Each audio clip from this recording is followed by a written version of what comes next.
Well, I mean, we're in the midst of a wing dinger of an NBA Finals, and King James is doing something maybe never seen before. You could use words, you could even say words like table scraps, carrying them on his shoulders. There's a conversation right now that they could lose the NBA Finals to the Golden State Warriors. LeBron could potentially still win MVP. This hasn't happened since the 1960s with Jerry West. I mean, what are your thoughts on this? I think if you look at the way he's playing, he's easily the most valuable player to either team. I mean, it's not even close. The amount of minutes he plays, the shots he's missed more shots than Stephen Curry's taken. Yeah. I mean, and that's the current NBA MVP. I mean, this is a guy who's played, to the point of crashing into cameras and still playing with gashes in his head. There is no player in the NBA who is worth more than to his team than LeBron James. But the question is, can you give that to a team that comes up on the short end of the matchup? Well, it's a rarity in sports. I can remember, I think it was 2001 in the NHL.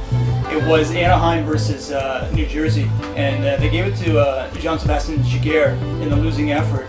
And Don Cherry, he had a fit about it, but I think there's certain kind of circumstances where someone's can transcend the game. I mean, no one expected this from LeBron.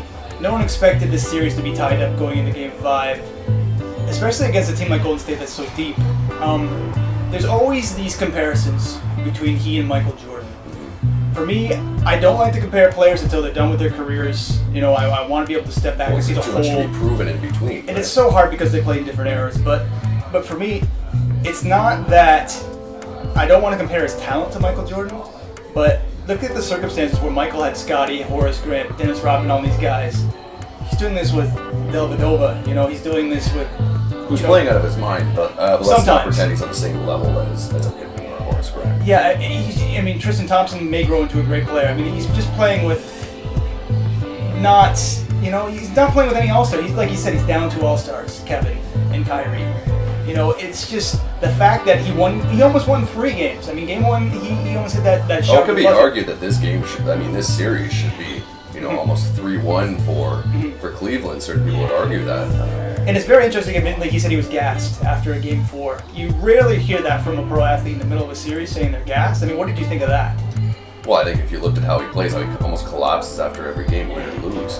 I mean, it's obvious this guy can't continue this. This is why, to me, every game's a must-win, because they just have to stop playing soon. It's much less than where you're playing and what all this is happening. But, to come back to your question, LeBron James, he's in the conversation for the regular season MVP every single year because he's that talented. And this year, it's kind of special to me because him dragging this group of kind of blue-collar workers through the grind, and he's not getting swept in the finals. Who would have thought at the start of the season, LeBron James, without Kevin Love, without Kyrie Irving, would be competitive and in the finals? Yeah, and I don't like the Iverson 2001 comparison because he had McKee, who was 6th man of the year. He had Dikembe Mutombo, who was defensive player of the year. LeBron doesn't have this. He's doing this pretty much on his own in a lot of ways.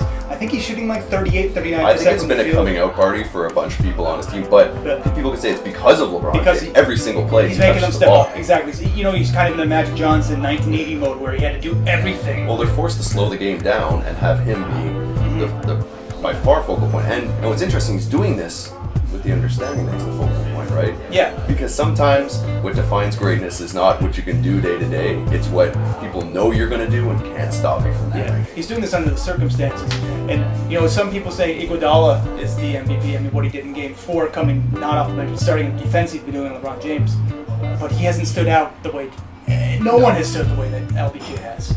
He's owning this series. Well, it's the team versus the man. This is these are 2015 NBA Finals. I think if the series ended now, going into Game 5, I'm giving it to LeBron, to be honest. It's been 40, 50 years since it's happened, but I'm going to give him, it's just, I've never seen this. I think you have to, too. I think, Curry's had his first couple games. He's not MVP. Klay Thompson's had some moments. Harrison Barnes' first couple games again. Andre Iguodala, for all the good things he's done, again, he hasn't, like you said, he hasn't stood out. Andrew Brogut's been a shell of himself in these playoffs. So there's no one really there. And then when you look at Cleveland, what are you going to give it to Dellavedova just because he's had a couple nights? No. It's the guy that averaged 40 points over the first 3 games. I mean, he's doing things on a level where I don't think more than 1 or 2 other players in this league could do. Yeah, and like I said, this is going to be something for his legacy, win or lose. And we're seeing things we've never seen from him before, maybe never seen the game before. Very important moment, I think, in basketball history. We're seeing LeBron taking on the league. Yeah, it's a final thought. If you guys are LeBron haters, stop hating and just enjoy it.